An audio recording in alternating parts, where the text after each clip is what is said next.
One of the things that I often see get new players killed in 7 Days to Die is not understanding the differences between the zombies.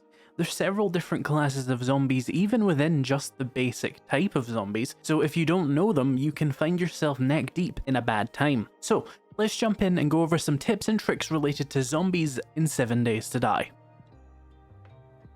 Here we see the basic zombies. Humble, low threat, weak. But you should know that just because these are all just basic zombies doesn't mean that they're all created equally. These zombies generally have slightly less health, run faster, and do the lowest damage, a base of 10 on Nomad difficulty. These are usually not too much of a threat, but you do have to worry about them on faster run speeds because they're so fast compared to the others. Now these are what I'm going to call tough zombies. These guys generally walk a little bit slower and have a little bit more health than the light zombies, but they still only do a base of 10 damage. Then we have the heavy zombies. These often have twice as much health as the lighter zombies and deal twice as much damage.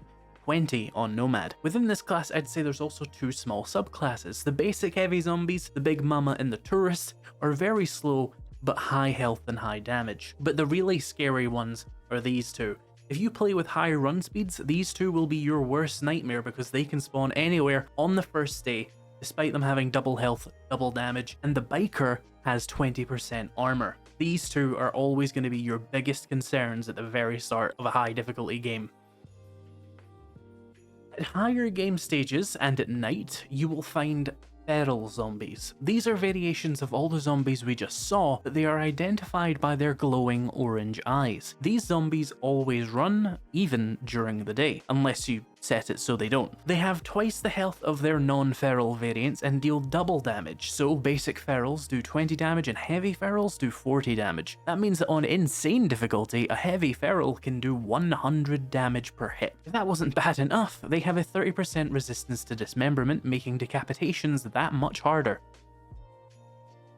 Radiated zombies once again spawn at even higher game stages and spawn in all the variants of the previous zombies. These zombies have almost twice as much health as even the ferals, but they do only do about the same damage as the ferals. However, they do have 60% resistance to dismemberment, as well as resistance to knockback, flinching, knockdowns, and other crowd control effects. They can be pretty hard to stop if you don't have a good gun, but along with that, they also have regenerating health. However, you can counter this with the radiation remover modification on your weapon, which will disable their health regeneration for 90 seconds.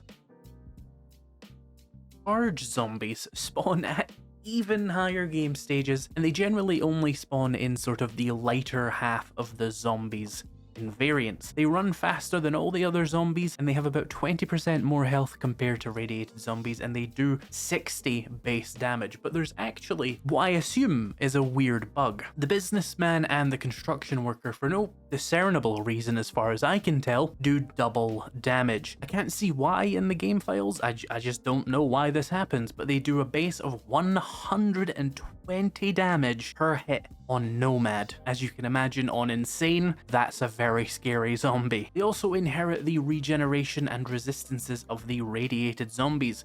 They do about 150 block damage per hit, which is significantly more than regular zombies, which means they're very good at tearing down buildings, and they also have resistance to stun effects in that they wear off much faster when used on them.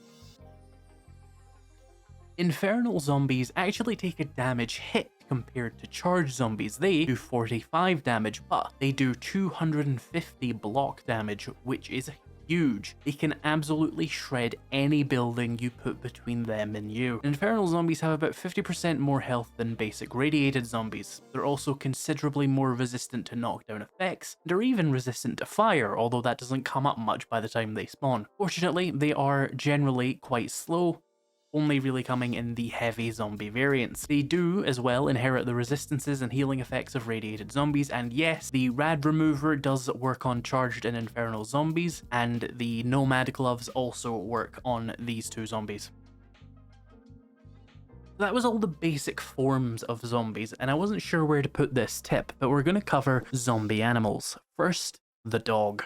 Dogs are annoying little shits, I'm sure you're very aware, but they're most easily beaten simply by having a gun. But there are a few things to keep in mind when fighting them to stay on top. First, you can often tell one is near by seeing a kennel or a dog cage. You can't always be 100% sure a dog is near, but when you see one of these, always assume there is a dog. Next, there is the jingle of their collars that can be heard very distinctly compared to a lot of other noises in the game. When you hear it, you probably want to get yourself to a powerful position. And last, the dogs can't climb ladders, so climb ladders. Zombie vultures can be found on rooftops, on horde nights, and flying around in the burnt forest, desert, and wasteland. Did you know though that wild ones flying around will just leave you alone if you stay healed up? They only attack you when you take damage, so if you want to be left alone, just keep your health up. The ones on rooftops will always attack, same with horde night vultures. And one important thing to note about vultures as well is that on horde nights, if you try and use a vehicle, the game will spawn a load of vultures that will be given a speed boost to attack you in the vehicle to discourage you from just driving away from the horde, basically. Additionally, be careful of the late game radiated vulture. They may seem visually identical to the normal ones, but zoom out a little bit and yeah, you can see the difference. They have an acid spit attack, which is why it's important to have walls surrounding your late game horde bases, because you don't want to get damage from the side or above, although they seem to have a hard time attacking downwards with it very effectively. As far as I've ever seen, rad vultures only spawn on horde nights. Zombie dire wolves are absolute nightmares. Do not let them hit you. On any high difficulty, they are often a one-hit kill for most of the game. They have the same weakness as dogs though, in that they can't climb ladders, so it's often quite easy to outmaneuver them. Additionally, they often drop red loot bags, which have crazy good loot. There are also zombie bears, which are basically the same as dire wolves, but with even more health, and they are guaranteed to spawn in a few POIs, particularly any POI which directly references a bear in its name. The bear den, that has two of them. Kodiak construction, guess what lives in the basement? A bear, yes. A Kodiak is a type of bear that lives in Alaska, if you were unaware. What can I say about the zombie bear except get the biggest gun you can and stand as far away as possible and hope for the best. Then we have Grace, a giant zombie boar. She's honestly not all that different from zombie bears though, really. Both of these have a very good chance of dropping red loot bags. Alright, so on to the first truly specialized individual type of zombie, the cop. Cops are basically just like tourists as far as basic stats go, but they come with a tremendously annoying ability to spit at you. Now for basic cops, this is little more than a simple ranged attack. And then ferals, it's just a higher damage, wider spread one. Where this starts to get absolutely unhinged is with radiated and infernal cops. The radiated cop has a large amount of projectiles to such an extent that if you're even somewhat restricted in movement when it attacks you, you're probably going to lose a lot of health. And Infernals take this even further with having an absurdly devastating ranged attack. On Insane, it can be upwards of 400 damage. If you see an Infernal cop, genuinely just find the largest room you can, if not run straight outside, to even stand a chance of not getting wiped out by this attack. Just get as far away from them as possible, especially on higher difficulties. They also have an additional annoying effect of exploding when they reach half health. This can be quite devastating if it hits you, and it can also devastate bases if you let it happen a lot on horde nights. On the plus side, this cop pop, as I call it, also damages zombies, so you can leverage it to your advantage, assuming your base isn't at risk. Also, they make a heartbeat sound when they're about to explode, so you'll have some time to run away or kill it before it does explode, and stop that from happening. Cops are actually kind of underrated in how dangerous they are. I have about 4,000 hours in this game, and I don't often die these days, and I honestly don't even come close to dying most of the time when I play, even on insane difficulty, but when it does happen, it's usually a radiated or infernal cop more than anything else.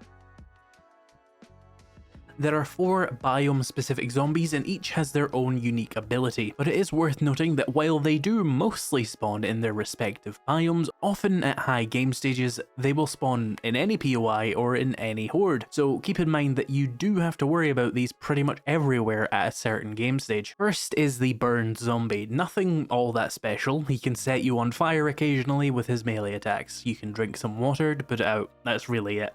Then the Plague Spitter, which will likely have a very different appearance soon, so this section may be slightly out of date soon, but fuck it, we ball. These guys spawn in the desert mainly, but their big thing is spitting bugs at you. You can interrupt their spit attack by doing basically anything that would interrupt an animation. Killing them, for one, would work, but also knockdowns and stuff like that tend to work well. The bugs themselves inflict a slow effect when they hit you and have a high infection chance, but they aren't just a projectile, they're an actual being that you can kill. They're resistant to range damage, so early on it can be a bad idea to shoot them, but once you get a good gun, it tends not to matter anyway. They also occasionally spawn when breaking tree stumps, and if they do, you'll be guaranteed honey for your trouble. So that's fun. Then comes probably the worst of all the biome zombies in my opinion, the Frostclaw. These fuckers spawn primarily in the snow biome. They're very dangerous just as normal zombies, but they also have a ranged attack that can absolutely wipe you out if it actually hits you. It's often very easy to see it coming, but if you're distracted looting or something, then it can hit you and it is devastating. And on higher difficulties, it's often an insta-kill. This attack also does considerable block damage with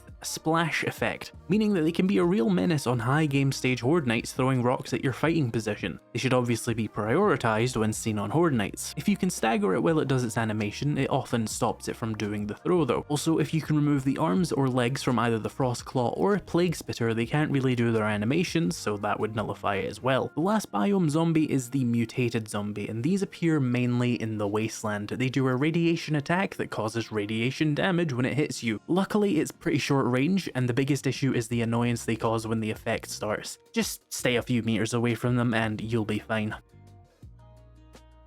Arguably the biggest threat to your bases in 7 Days to Die are the demolition zombies. These start appearing in hordes on very high game stages or even in POIs, but usually in guaranteed locations, like the roof of the academy or the basement of the Ostrich Hotel. These are high health enemies with very high armor ratings, but the main threat is their chest bomb. If you shoot the green light, it'll explode and not just damage you, but it often annihilates structures, making them the worst problem for late game horde bases. The obvious solution, of course, is to just avoid shooting the button and shoot them in the head instead. But if you do shoot them in the button, try to kill them before it goes off, which somehow deactivates the bomb. I never really questioned how that works until just now. Anyway, you should be careful with explosives and certain traps because they can set off the button, especially the robotic turret. On the plus side, if you're someone who doesn't use a base or you find yourself out in the wild fighting one of these, you can basically one-shot it by just hitting the button and running for your life. Another consideration is the building blocks of your base. Yes, steel is obviously more health than concrete, so obviously you should try to have steel anyway, but even better is that steel has explosive resistance, making it even more important